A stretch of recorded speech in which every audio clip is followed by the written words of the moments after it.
جلده صغيره اهي. الجلده ديت هي اللي بتعمل عمليه احكام للبنزين في الكربيراتير نفسه عشان تقفل البنزين. الجلده دي بتبقى اتاكلت، بتبقى عملت حز، تمام، فبتروح عامله بيضاوي، ما بتقدرش تحكم البنزين بتاعها من هنا. لما تيجي تحط الابره وتشفط كده،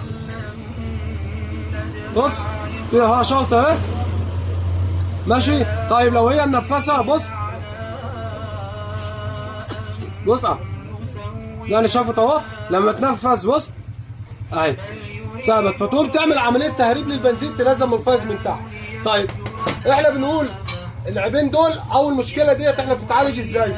يا بنضف الكربيراتير فيه وساخه، يا اما اغير الابره اللي انا بقول لك عليها بتاعت البنزين الصغيره دي، بجيب واحده جديده وبركبها بتمنعك البنزين. في ناس بقى بتشغل راسها، وبعمل ايه؟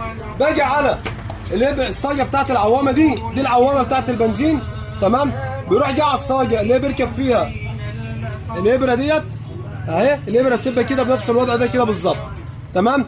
طيب لما باجي